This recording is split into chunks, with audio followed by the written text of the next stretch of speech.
अच्छा, अब ये मुस्तकबिल की पेशन गोई आर्टिफिशियल इंटेलिजेंस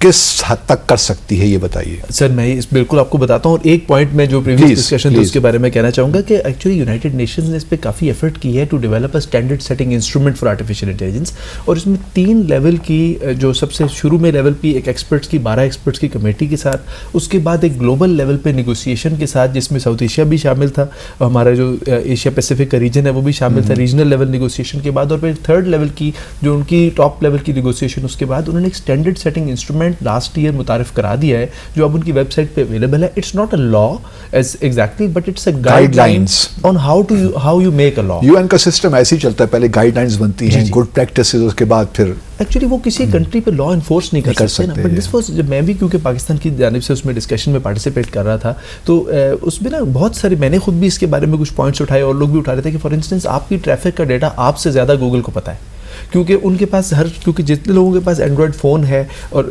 जो आईफोन है वो भी companies a lot of them collaborate with each other as well, तो उनसे जो ट्रैफिक फॉर एग्जांपल कहाँ ब्लॉक्ड है या कहाँ नहीं है वो एक्सट्रैक्ट फ़ोन से कर लेते हैं, जो कि आप number of cameras just imagine करें कि आपको मुल्क में कितना इंफ्रास्ट्रक्चर डेवलप करना पड़ेगा before you can decipher that using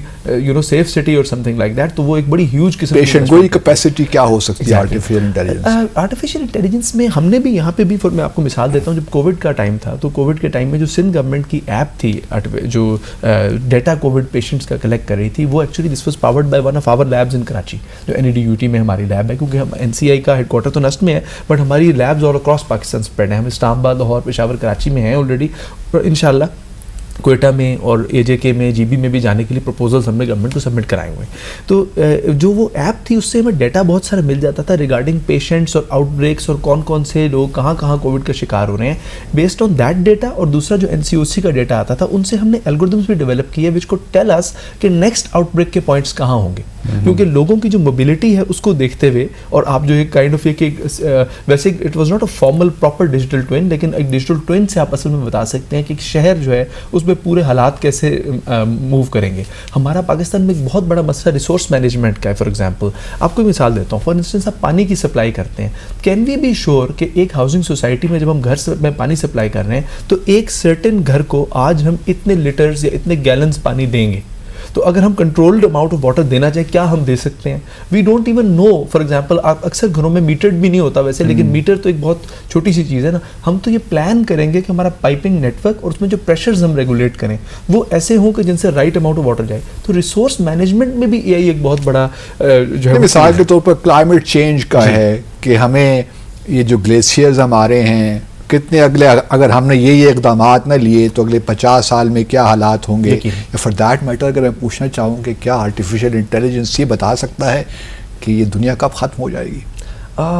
I think ये तो किसी रिलीजियस स्कॉलर का नहीं, मैं तो आर्टिफिशियल साइंस की बात कर रहा हूँ। यूनिवर्स के बारे में ना इतना कुछ अननोन है, और आपके कौन कौन सी सेलेस्टियल बॉडीज कहाँ पे कैसे बिहेव कर रही हैं, और इसमें तो भी डिस्कवरी का सिलसिला जारी है। तो इसलिए जो है वो हमें भी कुछ प्रोब्स भेजने पड़ेंगे चांद पर और दीगर जगहों पर before we can get close to that.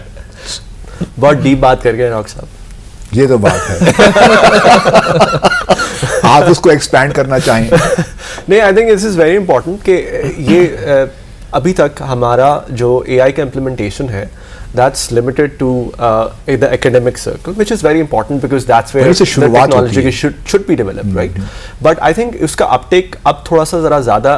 actively implement होना चाहिए across the medium. For instance, आपने climate change की बात की, बहुत interesting बात है. Similarly, आपके बहुत सारे law and justice के issues हैं जो कि जिस पे uptake हो सकता है. तो सुप्रीम कोर्ट की तो चले एक बात होगी, बट उसके अलावा आपका जो criminal behavior है उस पे बहुत सारा analysis हो सकता है. Hospitals में health का आपका कोविड में फॉर इंस्टेंस आप बहुत अच्छा वो हो सकता था. सो और पोलियो में फॉर इंस्टेंस इसका वो हो सकता है कि आपके केसेस कहाँ से वो हो रहे हैं और किस टाइमलाइन के दौरान हो रहे हैं and so on so fourth. तो द पॉइंट इज ये सब कब होगा? तो ये सब तब पाकिस्तान में कब होगा? जी वही मैं अर्ज कर रहा हूँ, जब आप इसको रिकग्नाइज करेंगे एज अ पोटेंशियल, और जब आप इसको फॉर्मली एक्नॉलेज करेंगे by bringing in more technology, by bringing in more support, and most importantly by bringing in more money for it. अब ये मुझे again a question mark for it कि ये कब होगा, फ्रैंकली स्पीकिंग मैं कह नहीं सकता, बिकॉज जो हमारी इकोनॉमिकल कंडीशन है उसमें तो रहते हुए मुझे लगता है कि शायद ये जो हमारे बहैसियत इंसान के एहसासात होते हैं, फीलिंग्स होती हैं, एक पैशन होता है, क्या आर्टिफिशियल इंटेलिजेंस है ये तवक्को भी रख सकते हैं किसी मुस्तकबिल में? यकीनन, और ये एक बड़ा एक्टिव एरिया ऑफ रिसर्च है कि मशीन्स की कोई फीलिंग हो और वो आपकी फीलिंग को अंडरस्टैंड करे। मशीन की फीलिंग होना इसलिए ज़रूरी है कि वो फीलिंग आपकी फीलिंग से कनेक्ट करने में आपको हेल्प करती है। तो फॉर इंस्टेंस इसमें मेरा एक पेपर था मेरे स्टूडेंट्स के साथ, और जिसमें 2018 में हमें बेस्ट पेपर अवार्ड भी मिला लंदन में, जो कि ह्यूमन हैंड की मूवमेंट से ये बताने की कोशिश करता था कि जो इमोशन इसके पीछे है वो क्या है। तो for machines to have that दर्द दिल अंडरस्टैंड करने के लिए। अच्छा, पाकिस्तान में भी ना लोगों ने एआई को बहुत इस्तेमाल किया है, जिस तरह पोलियो का आपने जिक्र किया, तो इसमें एक मिसाल बड़ी इंपॉर्टेंट है जो PITB ने उमर सैफ के अंडर होते हुए, जब डॉक्टर उमर सैफ साहब के होते हुए उन्होंने काम किया, तो इसमें मोबाइल टेक्नोलॉजी को इस्तेमाल करते हुए एग्जैक्टली पोलियो की टीम्स कहाँ पर पहुँच रही हैं, और फिर फॉर एग्जाम्पल वो इमेज खींच के जो वापस भेजते थे उसका वो रिकॉर्ड कीप करते थे और GPS से उसको टैग करते थे लोकेशन को, जिससे पोलियो की जो मुहिम है उसमें खातिर खा बड़ी ज़्यादा कामयाबियाँ देखी गई हैं। तो इसी तरीके से और जो आपकी मोटरवे के फॉर एग्जांपल चलान्स का सिस्टम डिजिटाइज हुआ है, आपके जो स्टाम्प पेपर डिजिटाइज हुए हैं, इन सब के पीछे डेटा साइंस मौजूद है। और ये आप देखें इसमें ना असल में पर्सन डिपेंडेंट पाकिस्तान में बहुत चीज़ें होती हैं। जब आपका कोई फॉरवर्ड थिंकिंग एक शख्स आ जाए किसी चीज को हेड करे, तो अभी हमें सबको बड़ी उम्मीदें हैं कि उमर साहब साहब is back in you know office with IT ministry में और मिनिस्ट्री ऑफ साइंस में, तो वी आर होपिंग कि बहुत बड़े इनिशिएटिव्स पाकिस्तान में ही is still caretaker what to do. लेकिन क्लेम्स तो उन्होंने अच्छे किए। लेट्स होप कि ऐसा कोई सिस्टम बनाने की जरूरत है जिसमें फॉर इंस्टेंस आपके जो टेक्नोलॉजी को समझने वाले लोग हैं, क्योंकि देखिए टेक्नोलॉजी के ना बहुत सारे एजेस है, और ये बिल्कुल हमारे फाजिल मेहमान ने बिल्कुल ठीक बात कही कि मैं इनसे एग्री करता हूँ कि आपके बहुत सारे जो पॉलिसी मेकर्स हैं ना, वो भी ट्रेडिशनल टेक्नोलॉजीज़ में तो समझते हैं चीज़ों को, लेकिन उनको इन नई जदीद टेक्नोलॉजीज़ के उनके पॉसिबल बेनिफिट्स के उनको समझ नहीं है। तो उससे कैसे एडवांटेज लिया जा सकता है, उसके लिए इनको ब्रॉड बेस्ड कंसल्टेशंस करनी चाहिए, कमिटीज बनानी चाहिए।